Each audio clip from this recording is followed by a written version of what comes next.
നിങ്ങൾക്ക് നിങ്ങളുടെ ലൈഫിൽ ഡിസിപ്ലിൻഡ് ആവണം എന്നുണ്ടെങ്കിൽ, നിങ്ങൾക്ക് ഒന്നുകൂടി ആൻസൈറ്റി ഒക്കെ മാറ്റിയിട്ട് സ്ട്രെസ് ഒക്കെ മാറ്റിയിട്ട് ഒന്നുകൂടി ഫോക്കസ്ഡ് ആയിട്ട് മാറണം എന്നുണ്ടെങ്കിൽ, ഈ ഒരു നമ്മളുടെ ലൈഫില് ഒരു ഫോക്കസ് കൊണ്ടുവരണം, ഒരു ഡിസിപ്ലിൻ കൊണ്ടുവരണം എന്നുള്ള രീതിയിലൊക്കെ പറഞ്ഞിട്ടാണ് നിങ്ങളിൽ എല്ലാ ആളുകളും ഇവിടെ വന്നിരിക്കുന്നത്. മെന്റലി ഒന്നുകൂടി സ്ട്രോങ് ആവണം, മെന്റലി ഒന്നുകൂടി ഫോക്കസ്ഡ് ആവണം, ആ ഒരു ഇമോഷണൽ ഫ്ലക്ച്വേഷൻ എന്നുള്ള കാര്യത്തെ ഒക്കെ ഒന്ന് മാറ്റണം എന്നുള്ള രീതിയിലാണ് നിങ്ങൾ ഇവിടെ വന്നിരിക്കുന്നത്, അല്ലെ? എങ്കില് നമ്മൾ അക്സെപ്റ്റ് ചെയ്യേണ്ട ചില റിയാലിറ്റീസ് ഉണ്ട്, അക്സെപ്റ്റ് ചെയ്യേണ്ട ചില ട്രൂത്ത് ഉണ്ട്. അതില് ട്രൂത്ത് നമ്പർ 1 എന്നുള്ള രീതിയിൽ പറയുകയാണെങ്കിൽ, ഞാൻ നിങ്ങൾക്ക് ബേസിക് ആയിട്ട് നിന്ന് തുടങ്ങുകയാണ്. ട്രൂത്ത് നമ്പർ 1, നമ്മൾ ഇതിന് വേണ്ടിയിട്ട് ഒരു ടൈം മാറ്റി വെക്കുക എന്നുള്ളത് ചെയ്തേ പറ്റൂ. നിങ്ങൾക്ക് നിങ്ങളുടെ ലൈഫിൽ ഡിസിപ്ലിൻഡ് ആവണം എന്നുണ്ടെങ്കിൽ, നിങ്ങൾക്ക് ഒന്നുകൂടി ആൻസൈറ്റി ഒക്കെ മാറ്റിയിട്ട് സ്ട്രെസ് ഒക്കെ മാറ്റിയിട്ട് ഒന്നുകൂടി ഫോക്കസ്ഡ് ആയിട്ട് മാറണം എന്നുണ്ടെങ്കിൽ, ഈ ഒരു കാര്യത്തിനായിട്ട് നമ്മൾ കുറച്ച് സമയം ഡെയിലി ഒരു 1 hour എങ്കിലും മാറ്റി വെച്ചേ പറ്റൂ. നമ്മൾ ഇപ്പൊ നമ്മുടെ കരിയറിന് വേണ്ടിയിട്ട് ടൈം കണ്ടെത്തുന്നുണ്ട്, നമ്മളുടെ റിലേഷൻഷിപ്പിന് വേണ്ടിയിട്ട് ടൈം കണ്ടെത്തുന്നുണ്ട്. അതേപോലെ നമ്മളുടെ മെന്റൽ ഹെൽത്ത് ഇംപ്രൂവ്മെന്റ്, നമ്മളുടെ ഫോക്കസ് ഡെവലപ്മെന്റ് എന്നുള്ളത് നമ്മളുടെ പ്രയോറിറ്റി ആയിട്ട് സെറ്റ് ചെയ്യണം. ഇനി അങ്ങോട്ടുള്ള നമ്മളുടെ കമ്മ്യൂണിറ്റിക്കകത്തുള്ള ഓരോ ആളുകളും, ഇപ്പോ നിങ്ങൾക്ക് ഒരു എക്സാം എഴുതിയെടുക്കാനുണ്ട് എന്ന് വിചാരിക്കുക. എന്തുകൊണ്ടാണ് ഫോക്കസ് വരാത്തത്, എന്തുകൊണ്ടാണ് നിങ്ങളിൽ ഒരു തീവ്രമായിട്ടുള്ള ഡിസിപ്ലിൻ വരാത്തത് എന്നുള്ളത് അറിയോ?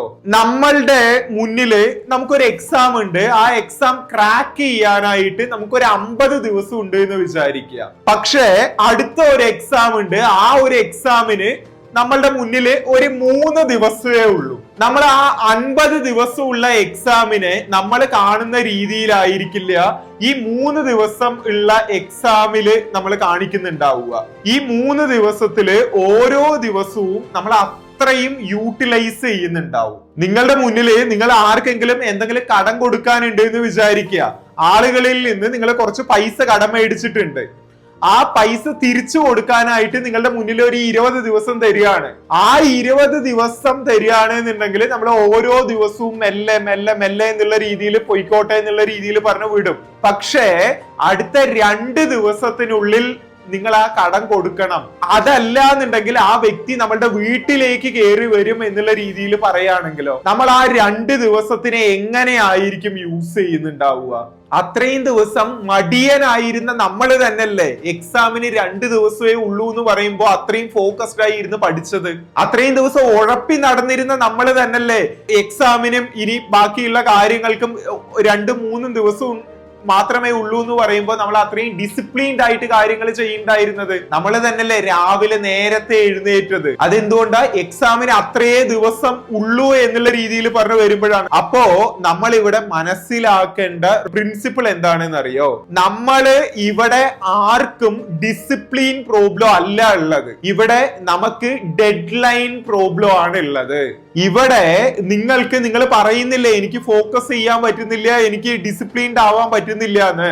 ഞാൻ പറയാണ്, നിങ്ങൾക്ക് ഡിസിപ്ലിന്റെ പ്രോബ്ലം അല്ല ഉള്ളത്, നിങ്ങൾക്ക് ഡെഡ് ലൈനിന്റെ പ്രോബ്ലവും എൻവിറോൺമെന്റിന്റെ പ്രോബ്ലവും ആണ് ഉള്ളത്. ഇപ്പോ ചില എൻവിറോൺമെന്റിലാവുന്ന സമയത്ത് നമ്മൾ എന്ത് ചെയ്യും എന്ന് വെച്ച് കഴിഞ്ഞാൽ, ഞാൻ തന്നെ ചെയ്യുന്ന പല കാര്യങ്ങളും എനിക്കൊരു ഫ്ലോ സ്റ്റേറ്റിൽ വരുന്നുണ്ടാവും. പക്ഷെ ചില എൻവിറോൺമെന്റിലാവുന്ന സമയത്ത് എനിക്ക് ആ ഫ്ലോ സ്റ്റേറ്റ് എന്നുള്ളത് മിസ്സാവും. ചില സമയത്ത് ഞാൻ ഭയങ്കര ആക്റ്റീവ് ആയിട്ട് പെർഫോം ചെയ്യും, ചില സമയത്ത് ഞാൻ അത് പെർഫോം ചെയ്യുന്നുണ്ടാവില്ല. ഇപ്പോ ഇന്നത്തെ ലൈവ് സെഷൻ തന്നെ ഞാൻ നിങ്ങളെല്ലാവരെയും കൊണ്ട് വീഡിയോ ഓൺ ചെയ്യിപ്പിക്കാൻ കാരണം എന്താണെന്നറിയോ? നിങ്ങൾ എല്ലാവരും വീഡിയോ ഓൺ ചെയ്ത് നിങ്ങൾക്ക് ഇത് എങ്ങനെയാണ് കിട്ടുന്നത് എന്നുള്ളത് എനിക്ക് മനസ്സിലായി കഴിഞ്ഞാൽ എന്റെ ഭാഗത്തുനിന്ന് വരുന്ന പെർഫോമൻസ് എന്നുള്ളത് ഒരു രീതിയിലായിരിക്കും. നിങ്ങൾ എല്ലാവരും വീഡിയോ ഓഫ് ചെയ്താണ് വെച്ചിരിക്കുന്നതെന്നുണ്ടെങ്കിൽ ഞാൻ എന്ത് തന്നെ പ്രിപ്പയർ ചെയ്ത് വന്നാലും എന്റെ ഭാഗത്തു നിന്ന് വരുന്ന പെർഫോമൻസ് എന്നുള്ളത്, ടീച്ചിങ് എന്നുള്ളത് വേറെ രീതിയിലായിരിക്കും.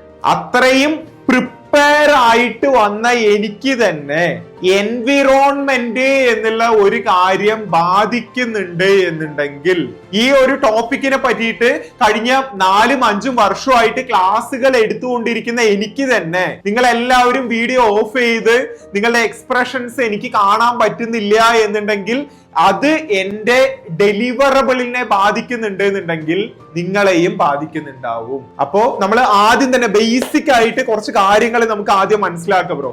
ബേസിക് ആയിട്ട് നമുക്ക് കുറച്ച് കാര്യങ്ങൾ മനസ്സിലാക്കാം. നിങ്ങൾ ഓരോ ദിവസവും നിങ്ങൾക്ക് ഞാൻ ഇവിടുന്ന് തരുന്നത് ഒരു ചെങ്കലായിരിക്കും. നിങ്ങൾ ഒരു വീട് കെട്ടണം എന്ന് പറഞ്ഞിട്ടാണ് എന്റെ മുന്നിൽ വന്നിരിക്കുന്നത്, അല്ലെങ്കിൽ നിങ്ങൾക്കറിയാൻ പോവാനുള്ള ഒരു പാലം കെട്ടണം എന്ന് പറഞ്ഞിട്ടാണ് നിങ്ങൾ എന്റെ മുന്നിൽ വന്നിട്ടുള്ളത്. ഇതേപോലത്തെ ഓരോ സെഷനിൽ നിന്നും ഞാൻ നിങ്ങൾക്ക് ഇങ്ങനെ ഓരോ ചെങ്കലായിട്ട് ഇങ്ങനെ തന്നുകൊണ്ടേയിരിക്കും. നിങ്ങളുടെ ജോലി എന്താണെന്ന് അറിയോ? ഈ ചെങ്കലിനെയൊക്കെ അടുക്കി വെച്ചിട്ട് നിങ്ങൾക്ക് വേണ്ട പാലം എന്നുള്ളത് നിർമ്മിച്ചോളുക.